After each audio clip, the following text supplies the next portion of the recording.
Assalamualaikum warahmatullahi wabarakatuh. Alhamdulillahirabbil alamin. Asyhadu an la ilaha illallah wa asyhadu anna Muhammadan abduhu wa rasuluh. Allahumma sholli ala sayyidina Muhammad wa ala ali sayyidina Muhammad. Asbahna wa asbahal mulku lillah walhamdulillah la syarikalah. La ilaha illa huwa wa ilaihin nusur. Asbahna ala fitratil Islam wa kalimatil ikhlas wa ala dini nabiyina Muhammadin sallallahu alaihi wasallam wa ala millati abina Ibrahim hanifah wa ma kana minal musyrikin. Allahumma inni asbahtu minka fi ni'matin wa afiatin wa sitrin fa'atimma alayya ni'mataka wa afiataka wa sitraka fid dunya wal akhirah. Amma ba'd. Ibu-ibu rahimakumullah, alhamdulillahirabbil alamin. Segala puji bagi Allah yang telah memberikan bagi kita kebaikan yang sangat banyak. Pada pagi ini di penghujung tahun, kita berharap bahwa banyak hal yang kita dapatkan, banyak hal yang akan kita evaluasi, dan banyak hal yang akan kita rencanakan di masa yang akan datang. Kita berharap hari-hari kita menjadi hari-hari yang lebih baik, sehingga menjadikan bagian harapan-harapan pada kehidupan tahun yang akan datang, menjadikan harapan-harapan yang menambah semangat kita untuk berazam, punya tekad yang kuat, berada pada kebaikan yang lebih banyak.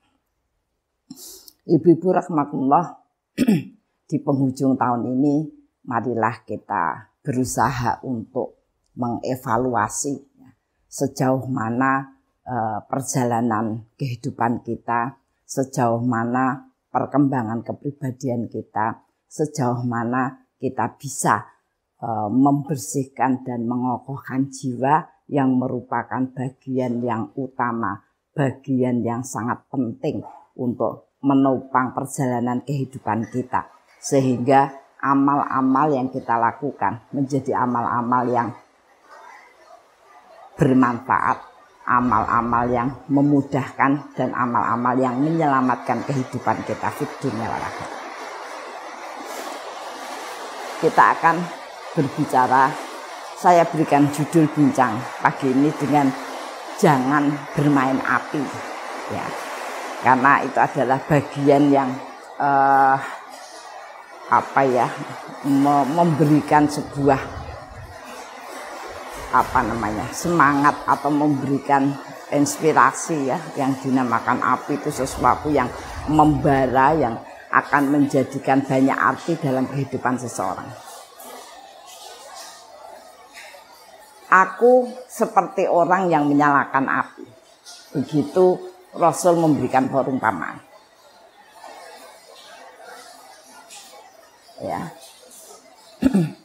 Lalu serangga-serangga itu mendekati. Aku seperti orang yang membawa api. Kemudian serangga-serangga itu mendekati. Dan tidak bisa dihalau. Lalu mereka masuk ke dalam api dan terbakar. Seperti itu perumpamaan aku dengan kalian, sabda Rasul. Aku menghalau kalian agar menjauh dari api neraka, namun kalian tetap mendekat dengan segala cara, bahkan menyalahkanku, hingga akhirnya kalian masuk neraka. Sejak awal Rasul sudah mengingatkan kepada kita bahwa kita dihidupkan dengan segala fasilitas yang ada, lalu kita diproses, kemudian diberitahukan bahwa kehidupan ini agar kita mendapatkan akhir yang baik. Maka konsep hidup itu, konsep amal itu adalah khairul laka minal ula. bahwa akhir harus menjadi lebih baik dari awalnya. Namun setan pun memahami bahwa manusia itu akan bisa digoyah, manusia itu akan bisa digoda, ya, dipalingkan, ya, ketika manusia itu bisa dibawa, ya, ke arah dunia, ya, sehingga kemudian jiwanya itu merasa tergoda, ya, akhirnya memperbanyak perhatian pada dunia yang kemudian akan diiringi oleh maksiat-maksiat, ya. Karena itu menjadi bagian-bagian yang oleh setan direncanakan kepada manusia agar dia berakhir dengan sesuatu yang mengecewakan, bahkan sesuatu yang sangat menyedihkan, ya, di neraka. Nah, ibu-ibu rahmatullah, Rasulullah itu selalu berusaha untuk menjauhkan umatnya dari kebatilan, ya. Namun tadi bahwa gambaran Rasulullah terhadap dunia, ya, gambaran Rasulullah yang disampaikan kepada umatnya, ya, itu akan selalu terjadi pertarungan, ya, bagaimana kebenaran itu, ya, akan dihalangi dengan ketat, dihalangi dengan keras, dihalangi dengan lingkaran yang sangat padat, ya, oleh kemaksiatan, ya. Sehingga itu yang kemudian menimbulkan atau mewujudkan, ya, bentuk-bentuk karakter yang berbeda dalam proses kehidupan. Yang pertama, ya, banyak orang yang tetap berusaha menapaki, ya, kebatilan, ya, menapaki hal-hal yang berjalan menuju kepada neraka dengan segala cara, ya. Bahwa setiap orang di dalam hatinya, ya, itu sudah mengetahui, di hatinya yang paling dalam, ya, di hati nuraninya itu semua orang sudah dibekali terhadap apa itu salah dan benar. Maka suatu ketika Rasul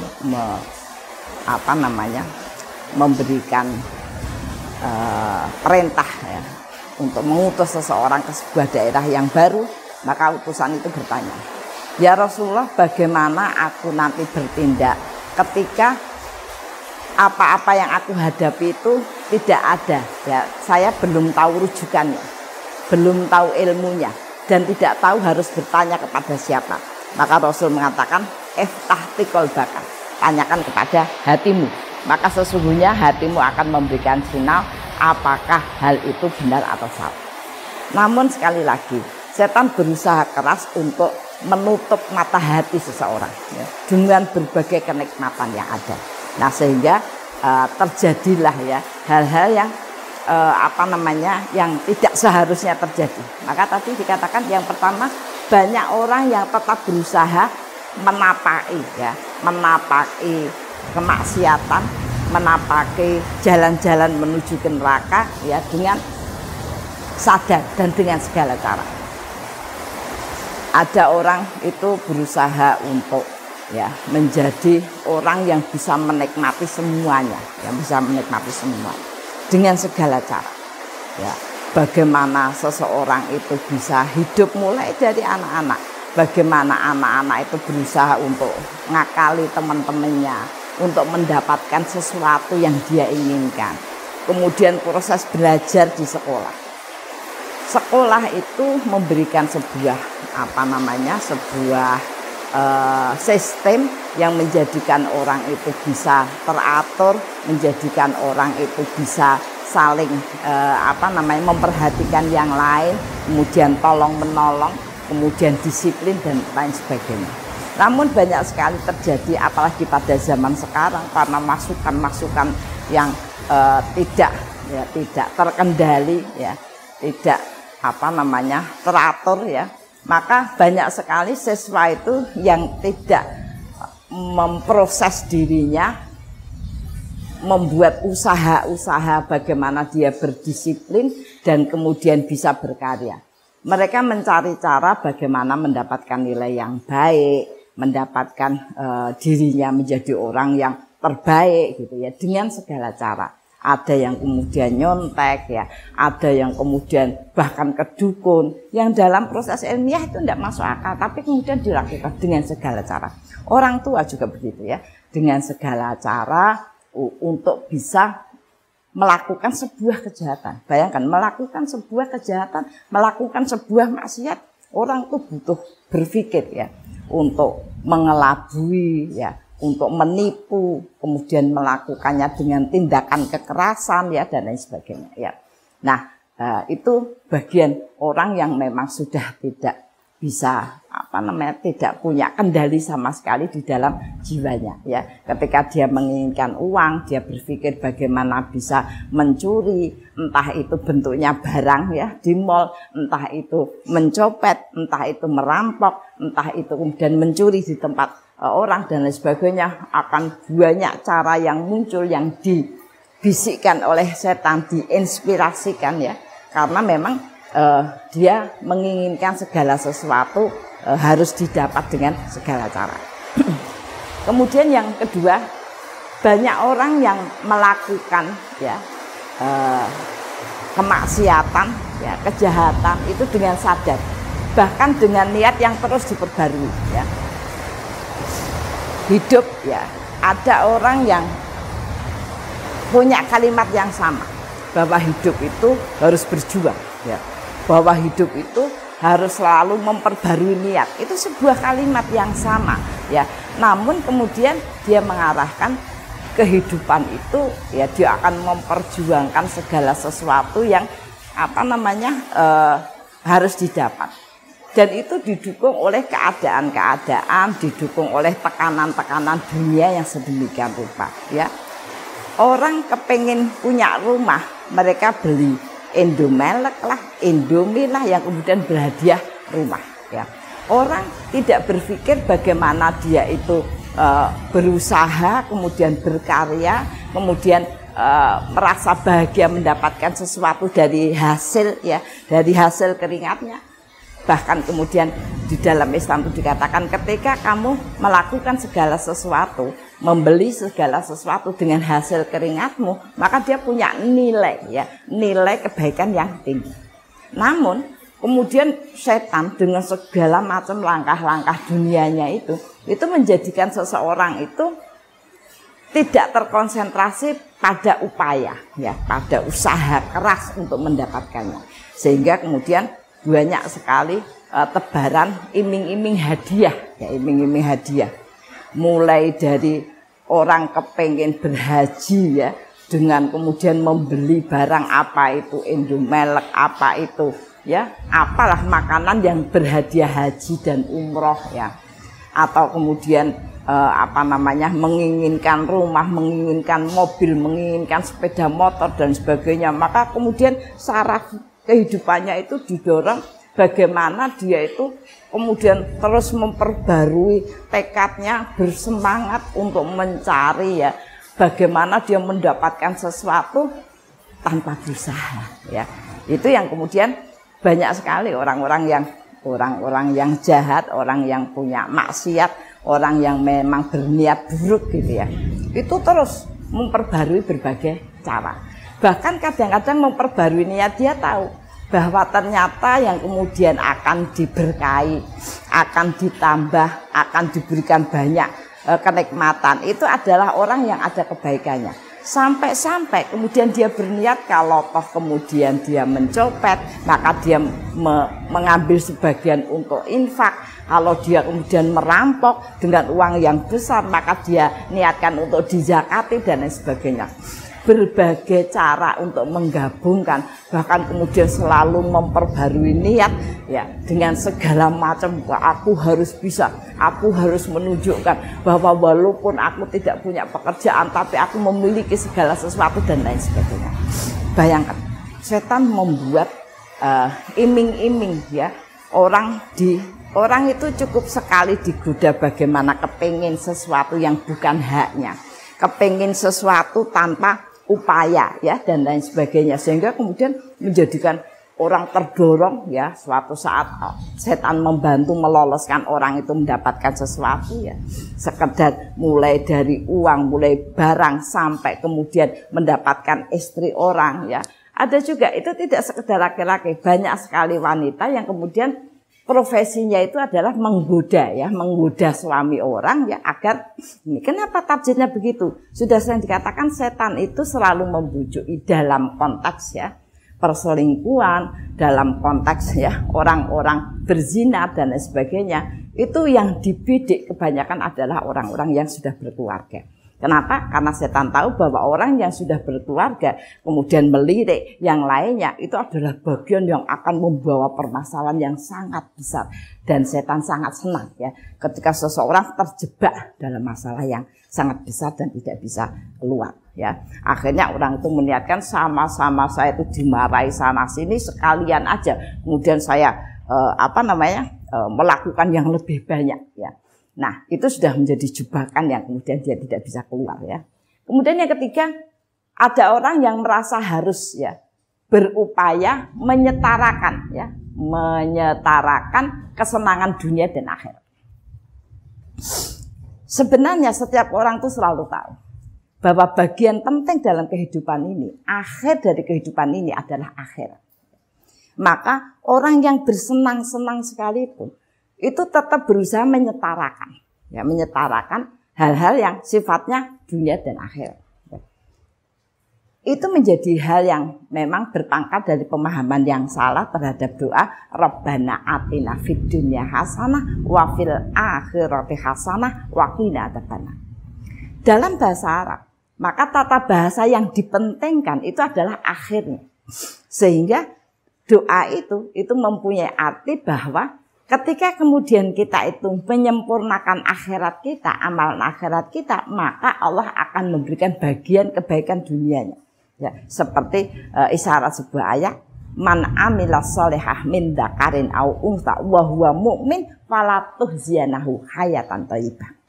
Barang siapa ya orang yang beramal ya, laki-laki maupun perempuan beramal soleh dalam keadaan beriman, maka Allah akan memberikan kehidupan yang baik, kehidupan yang terpilih yang menjadikan kemudian dia tumbuh dan berkembang kebaikannya dengan proses kehidupan itu ya. Nah, sehingga banyak sekali orang yang kemudian berusaha, dia tetap pengajian, dia tetap wirid, dia tetap baca Al-Quran ya, tapi dia berprinsip bahwa dia tidak akan kehilangan kesenangan-kesenangan dunia, bahwa dia harus bisa keliling dunia, bahwa dia harus memiliki semua barang lebih dari yang lainnya, bahwa dia harus tampil yang terbaik dari yang lainnya dan lain sebagainya ya. Sehingga kadang-kadang ya kalau bahasa guyonannya itu sekedar kemudian dia ketempatan arisan saja, dia kemudian pinjem akuarium yang besar, mengganti seluruh horden dan aksesori yang ada di rumahnya untuk menunjukkan bahwa bahwa orang baik itu, bahasa mereka, orang baik itu tidak ketinggalan zaman, orang baik itu selalu mengikuti tren dunia, orang baik itu selalu serba bisa dan sebagainya. Unsur-unsur yang sebenarnya ya biasa-biasa saja ya, itu menjadi blunder ya sedemikian rupa.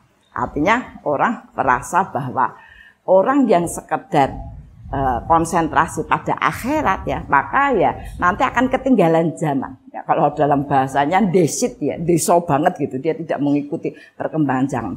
Padahal faktanya tidak begitu. Ya, Allah memberikan bagian janji-janji yang sedemikian rupa. Misalnya dalam hal kita bermuka berseri pada siapa saja, ya kan? Maka dikatakan tabassumuk liwajhika akhi sedekah. Orang yang berusaha untuk bermuka berseri, maka oleh Allah dikelaskan sebagai orang yang bersedekah, suka sedekah. Ya, padahal ayatnya mengatakan ketika kita itu suka sedekah, mengeluarkan hartanya itu, maka Allah akan bangunkan ya jalan-jalan yang mudah dalam proses kehidupannya. Kenapa? Karena kehidupan itu semua sulit. Orang mencari Sing gampang-gampang saja dia akan dapat kesulitan. Maka Allah janjikan jalan yang mudah itu adalah jalan di mana dia kemudian bisa mendapatkan kenikmatan ya, karya-karya yang maksimal. Ketika seseorang itu bisa berusaha untuk bicara yang baik ya. Ya ayyuhalladzina amanu taqullaha wa qulu qawlan sadid yuslih lakum a'malakum wa yaghfir lakum dzunubakum wa may yuti'illaha wa rasulahu faqad faza fawzan 'azima. Maka kemudian upaya-upaya walaupun kelihatannya wah segala sesuatu yang dikatakan itu adalah baik, berhikmah, tidak pernah menggunjing ya, tidak pernah ghibah ya, tidak suka ngomongin kan orang yang tidak suka ngomong kejelekan orang itu kadang-kadang banyak dikucilkan ya, karena ya tidak toleran lah dan sebagainya. Tapi Allah janjikan dia itu mempunyai garis keberuntungan yang besar. Sehingga hampir kita harus memastikan bahwa bukan menyetarakan kehidupan dunia dan akhirat, tetapi memastikan kokohnya amalan-amalan akhirat yang kemudian akan menjadi bagian, mendapatkan bagian-bagian garis-garis kehidupan yang baik. Sekali lagi kita ingatkan bahwa segala sesuatu yang ada di bumi itu diatur dari langit ya. Sehingga ketika kita itu kemudian berusaha, tidak masalah bahwa kalau orang mengatakan kecil dimanja, besar kaya raya, mati masuk surga ya, itu ya judul sinetron. Tidak ada konteks yang seperti itu. Kenapa? Karena memang proses kehidupan, proses kebenaran itu memang dilihat dari kesungguhannya. Artinya tidak ada segala sesuatu itu yang kemudian kesolehan itu tidak dicapai dengan bermimpi, tidak dicapai dengan bermanja-manja, tidak bisa. Karena sekedar kita sholat, sekedar hal yang wajib, sekedar wirid, ya kata-kata itu saja membutuhkan sebuah kesungguhan agar kita mendapatkan garis-garis kebaikan. Kemudian yang keempat, ya, bahkan ada juga ya yang dengan gigih mempropagandakan neraka. Ya. Ada orang tuh menawarkan kepada kita hal-hal yang kurang bagus, ya, hal-hal yang kurang bagus, ya maksiat dan lain sebagainya. Ada orang yang kemudian ragu, maka dia katakan tidak apa-apa, lakukan saja. Kamu takut dosa, nanti dosanya yang nanggung saya, sampai begitu.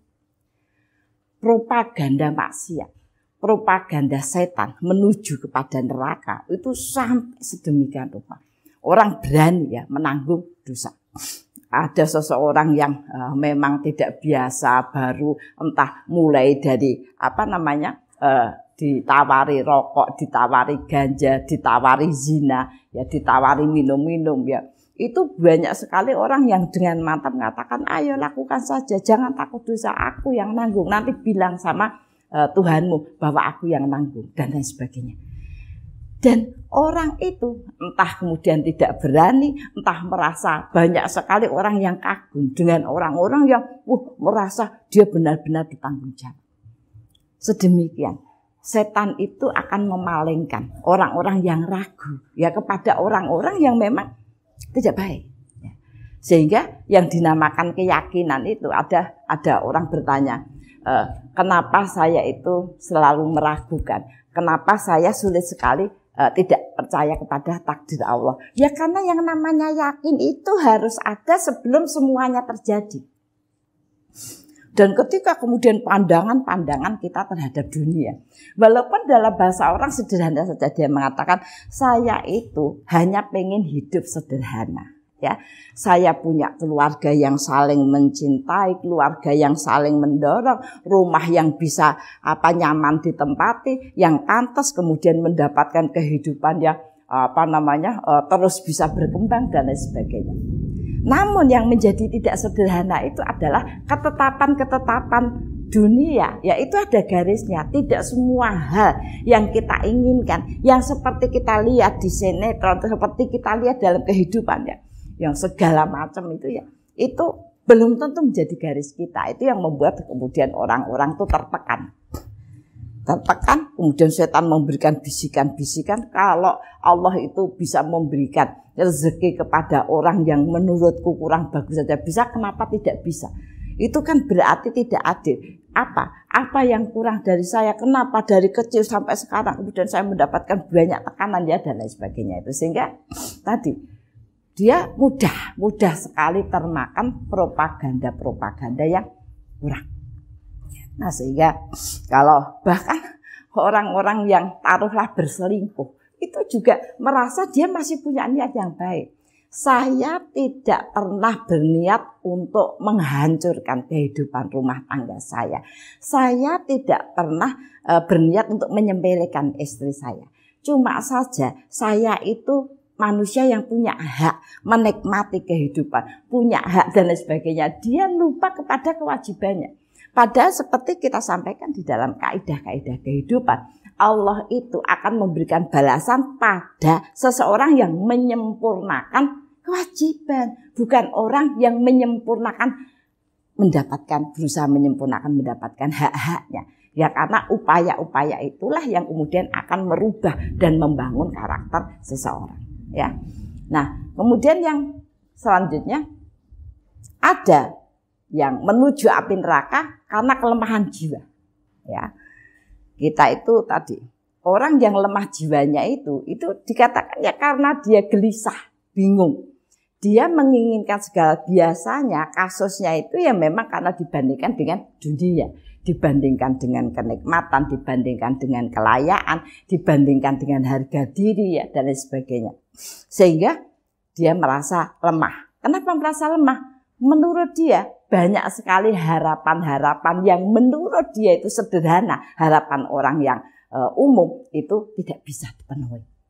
Oleh siapa? Oleh Allah padanya. Nah itu yang kemudian menjadi jiwanya lemah.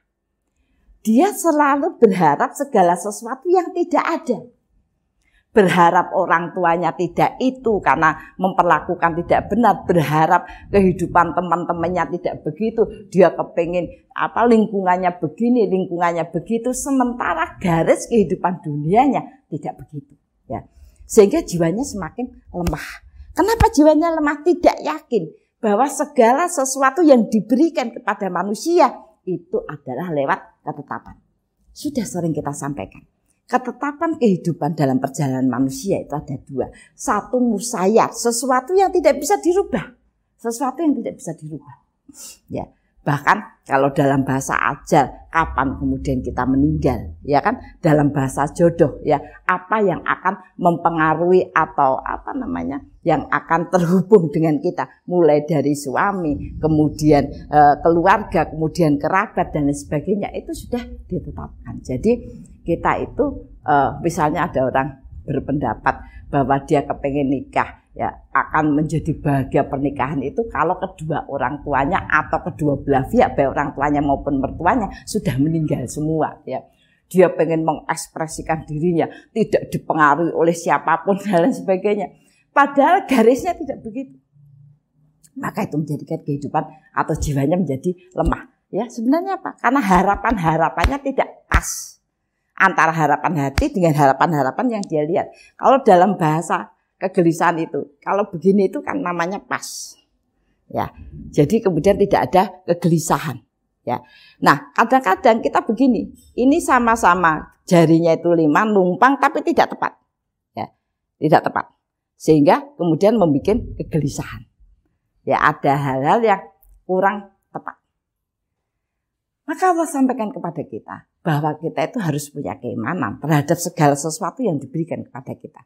Ya, sehingga kemudian iman itulah yang menjadikan kemudian kita mendapatkan ketenangan, ya, mendapatkan bagian kekuatan, ya, bahwa apa-apa yang diberikan Allah kepada kita itu adalah bagian yang diberikan kepada kita agar dengan itu maka kita tumbuh dan berkembang.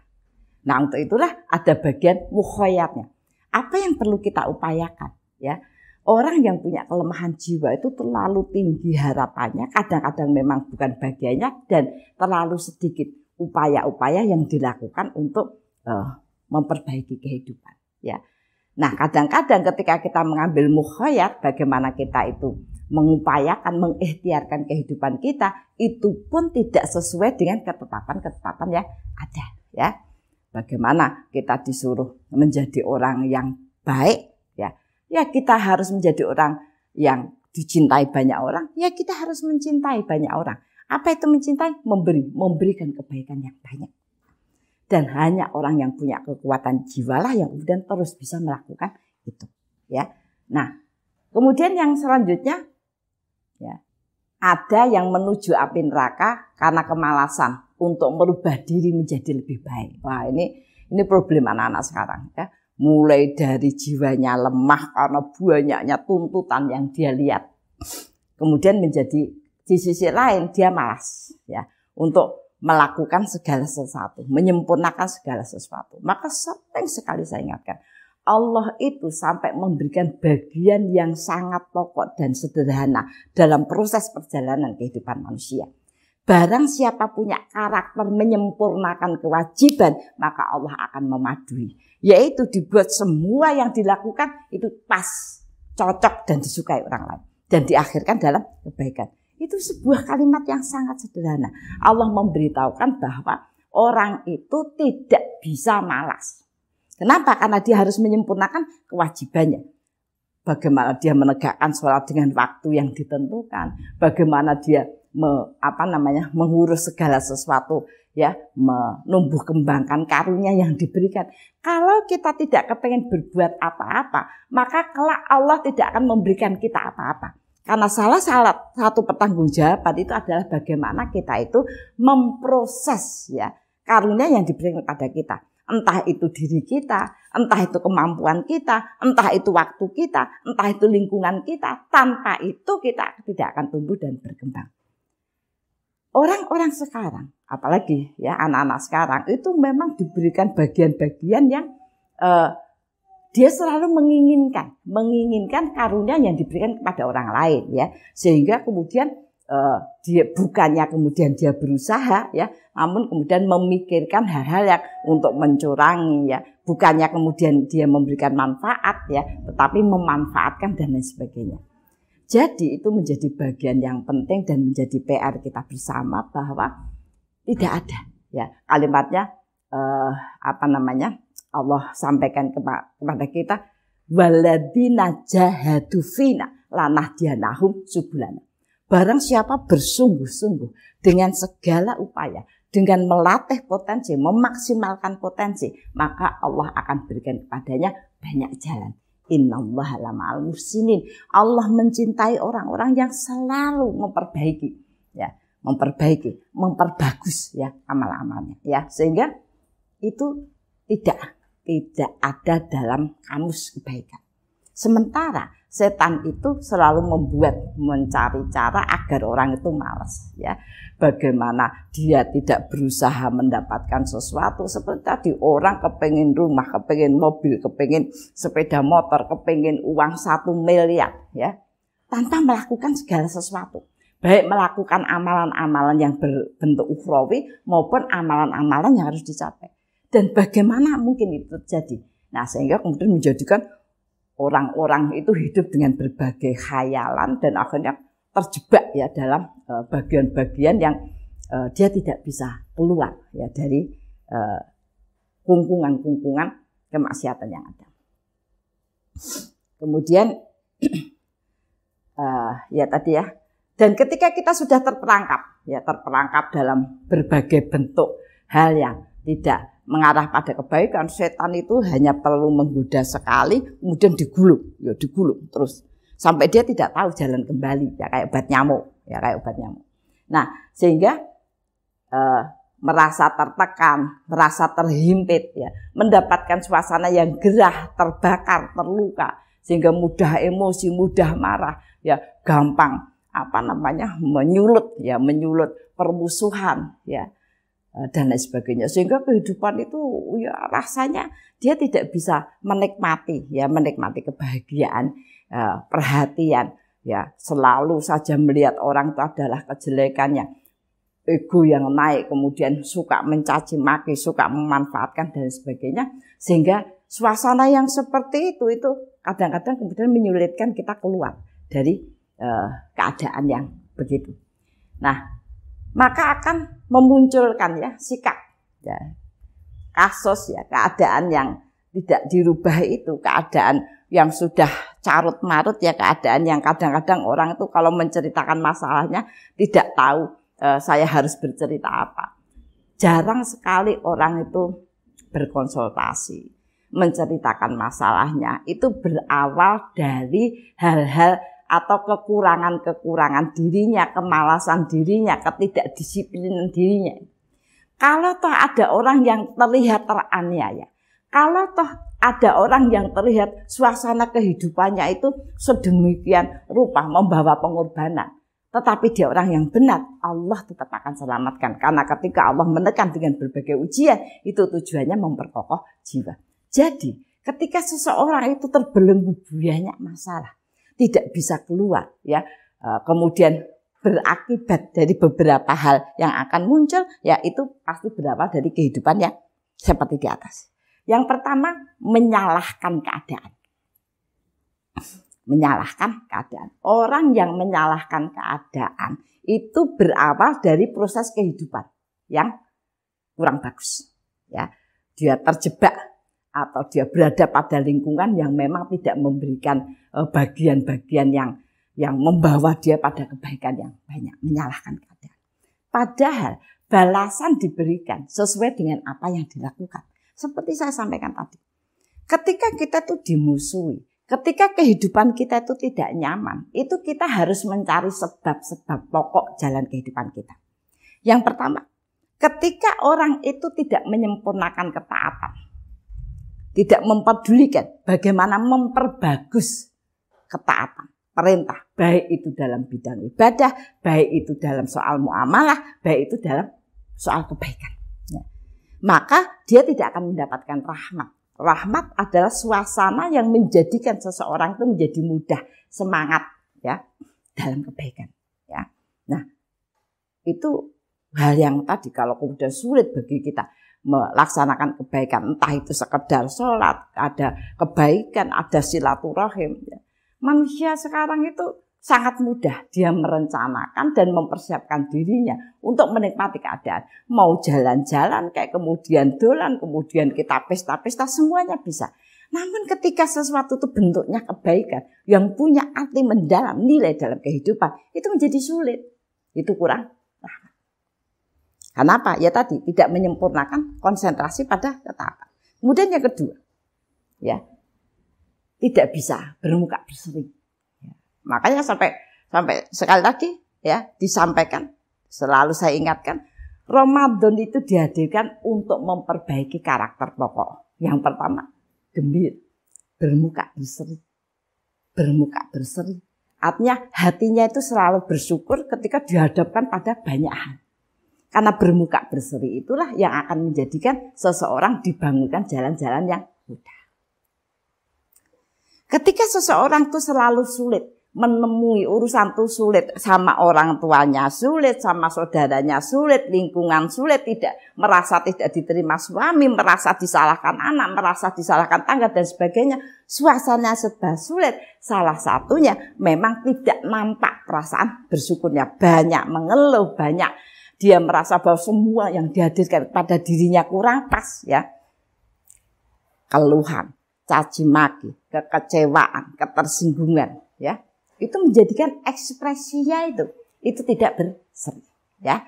Maka itu yang akan menjadi penyebab. Yang ketiga, tidak berkata baik. Kenapa kita menyalahkan keadaan? Yang sering tidak berkata baik, entah tadi bentuknya segala macam, ya. Karena memang suasananya sudah tidak bisa bersuri, suasananya lumrah, dia merasa sedih, merasa terus ditekan, merasa segala sesuatu itu menjadi jelek, ya. Kita di dalam keluarga merasa disisihkan. Nanti kalau pembagian warisan tidak mendapatkan warisan, ketika mendapatkan hadiah ternyata mendapatkan hadiah yang terjelek dan lain sebagainya. Ya. Kata-katanya kemudian keluar tidak karu-karuan, tidak ada orang yang baik. Ya. Semua hal yang disampaikan itu menjadi bahan yang sangat mengotori, ya, melukai orang. Nah, maka dia pun tidak akan mendapatkan banyak keberuntungan. Hidup itu butuh keberuntungan. Karena kita punya fasilitas terbatas, waktu terbatas, kemampuan terbatas. Sehingga keberuntungan itu akan membawa kita pada bagian-bagian yang mengejutkan. ya. Kemudian yang keempat, bagaimana kita suka beramal, suka menolong, ya. Kalau kemudian segala sesuatu yang diberikan pada kita itu berefek kita merasa paling terbebani, semua tidak ngapa-ngapa, semua harus saya dan lain sebagainya, ya. Merasa ya terbebani banyak hal, kepengennya itu santai, tidak usah ngapa-ngapa, jalan-jalan, menikmati, ya, punya banyak teman, ya, dan lain sebagainya gitu. Nah, sehingga kemudian ya dia tidak akan mempunyai banyak peluang, ya, dalam kebaikan, dalam rezeki, ya, dalam berteman, ya, dan lain sebagainya. Sehingga sekali lagi jangan menyalahkan keadaan. Itu sesuatu yang sangat lemah. Menunjukkan bahwa orang itu memang tidak punya upaya, tidak punya modal untuk bagaimana hidup dengan kehidupan yang baik. Yang kedua, menyepelekan dosa, ya. Aktivitas yang dilakukan tadi, efeknya satu menyalahkan keadaan, dua menyepelekan dosa. Tidak ada dosa yang kecil, ketika itu dilakukan terus-menerus, maka dia tetap berpeluang untuk mendapatkan dosa yang besar. Dan ketika dosa yang besar itu tidak terampuni, ya, proses perjalanan kehidupan yang dosanya banyak tidak terampuni, maka dia akan terlibat dalam banyak masalah yang tidak berujung, ya, sehingga membuat dirinya itu sumpah. Yang ketiga, berangan-angan untuk lebih baik tanpa kerja keras, ya, berangan-angan untuk menjadi lebih baik tanpa kerja keras. Itu sesuatu yang tidak mungkin, ya. Kalau ataupun ada orang-orang yang dia tidak apa-apa, punya segala sesuatu, bisa menikmati dan sebagainya, itu sekedar fata morgana yang kemudian akan punya efek, ya. Jadi jangan pernah iri. Pastikan, ya, diri kita itu menjadi orang yang berhati bersih, ya, condong pada kebaikan, punya ilmu, mengembangkan ilmu, punya pemikiran yang cerdas, selalu punya pilihan-pilihan yang baik, punya fisik yang kuat, yang kemudian kita selalu bisa melakukan amal dan siap untuk menolong atau siap untuk ditambah oleh Allah, ya, amal-amalnya dengan banyak hal yang dihadapkan kepada dia, ya, dan mempunyai banyak program yang punya kemanfaatan yang luas, ya. Jadi tidak ada orang yang hidup dengan angan-angan. Dan perlu kita ketahui salah satu metode setan mengganggu manusia agar hidupnya tidak produktif adalah dengan berangan-angan yang panjang tanpa kemudian punya waktu untuk memperbaiki kehidupan dan amal-amalnya, ya. Nah, untuk itu marilah kita coba untuk memperbaiki kehidupan, ya, kehidupan kita, ya, di tahun yang akan datang, ya, menjadi kehidupan yang lebih baik, lebih bersih, lebih berkah. Untuk itu siapkanlah hati, latihlah hati kita, ya, untuk condong kepada kebaikan. Yang namanya melatih itu memang harus sedikit dipaksa, ya. Hati diajak apa tugas hati? Hati itu tugasnya berharap, ya, tumbuhkan harapan-harapan, ya, yang akan mendapatkan rahmat. Hati itu harus dilatih untuk takut pada iqab Allah, ya, pada adab, sehingga mengendalikan kita. Taruhlah orang tidak peduli, taruhlah kemudian kita itu disepelekan, zaman gini masih harus berpikir dosa dan sebagainya, itu tidak menjadi penting. Diingatkan sekali lagi, segala sesuatu kehidupan diatur dari langit. Jadi pastikan, ya, aktivitas kita itu disukai, ya, oleh langit, ya. Kemudian mahabbah, cinta. Cobalah latih yang namanya cinta itu, ya, adalah perhatian kita, ya, yang banyak. Cobalah latih kita itu mencintai, mengingat, berinteraksi dengan kebaikan, sehingga hati kita pun akan condong pada kebaikan, ya. Yang kedua, punya pemikiran yang cerdas, ya. Jangan asal menuduh, jangan asal mengeluh, jangan asal melihat segala sesuatu dalam bentuk yang tidak berdasarkan ilmu. Segala sesuatu yang kita lakukan harus berdasarkan ilmu, sehingga punya pilihan-pilihan yang cerdas, punya kemanfaatan yang luas, dan kemudian bisa mengembangkan, ya, bahkan merubah peradaban menjadi peradaban yang membangun. Kemudian menguatkan jasad, Bagaimana kita itu bisa menguatkan jasad dengan makanan, dengan berolahraga, ya, dengan menegakkan amalan-amalan yang bisa membuat kita bersemangat dalam proses kehidupan, ya.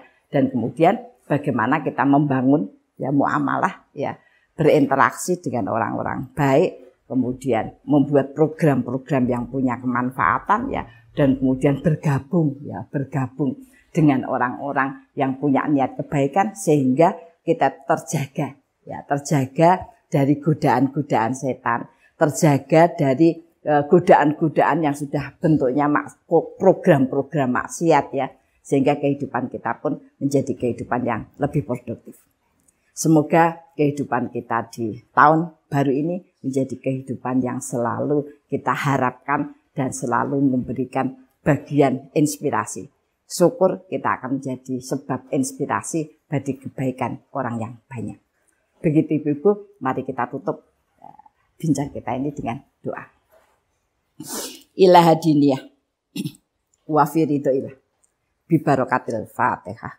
A'udzu billahi minasyaitonir rajim. Bismillahirrahmanirrahim. Alhamdulillahirabbil alamin arrahmanir rahim maliki yaumiddin. Iyyaka na'budu wa iyyaka nasta'in ihdinas siratal mustaqim. Siratal ladzina an'amta 'alaihim ghairil maghdubi 'alaihim waladdallin. Bismillahirrahmanirrahim. Hamdan syakirin, hamdan na'imin, hamdan yuafi ni'amahu wa yukafi'u mazid. Rabbana lakal hamdu kama yanbaghi li jalali wajhika wa 'azimi sultan. Raditu billahi rabba wa bil islami dina wa bi muhammadin nabiyya wa rasulah. Rabbana dhalamna anfusana wa illam taghfir lana wa tarhamna lanakunanna minal khasirin. Rabbana ighfir lana wa li ikhwanina alladziina sabaquna bil iman wa la taj'al fi qulubina ghillan lil ladziina amanu rabbana innaka ra'ufur rahim. Rabbana la tuzigh qulubana ba'da idh hadaitana wa hab lana min ladunka rahmah innaka antal wahhab. Rabbana hab lana min azwajina wa dzurriyyatina qurrata a'yun waj'alna lil muttaqina imama. Rabbi firli wa li walidayya warhamhuma kama rabbayani shaghira. Allahumma inna nas'alukal huda wa tuqa wal afafa wal ghina. Allahumma inna nas'aluka salamatan fid din wa afiatan fi jasad wa ziyadatan fil ilmi wa barakatan fi rizqi wa taubatan qoblal maut wa rahmatan 'indal maut wa maghfiratan ba'dal maut.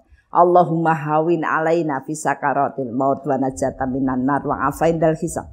Allahumma inna nas'aluka ilman nafi'an wa rizqan thayyiban wa amalan mutaqabbalan. Allahumma inna nas'aluka sabata fil amrina wa nas'aluka azimata rusdi wa nas'aluka syukra ni'mataka wa husna ibadatika wa nas'aluka lisanan shadiqan wa qalban salima wa khuluqan mustaqima wa na'udzubika min syarri ma ta'lam wa nas'aluka min khairi ma ta'lam wa nastaghfiruka mimma ta'lam innaka antal alamul ghuyub. Allahumma ja'alna muqimas shalah wa min dzurriyyatina. Allahumma ja'alna mafatihal khair wa maghliqash syarri fi kulli zaman wa makan wa ma'akul insan. Allahumma ja'alna minal ladzina idza ahsanu istabsyiru wa idza asa'u istaghfaru. Allahumma ja'alna fi musibatina ajran katsira wa sabrun wa rahmah wa hikmah wa barakah. Allahumma rzuqna ya rabbi fahman nabiyyin wa khifdul mursalin wa ilhamal malaikatal muqarrabin ya arhamar rahimin. Rabbana atina min ladunka rahmah wa hayyi lana min amrina rasyada. Rabbana atina fid dunya hasanah wa fil akhirati hasanah wa qina adzabannar. Subhana rabbika rabbil izzati amma yasifun wassalamu ala mursalin walhamdulillahi rabbil alamin. Fastabiqul khairat. Mari kita tutup dengan kafaratul majlis. Subhanakallahumma wa bihamdika asyhadu alla ilaha illa anta astaghfiruka wa atubu ilaik. Al-haqqu min rabbik wal takunana minal mumtarin. Aku minkum. Assalamualaikum warahmatullahi wabarakatuh.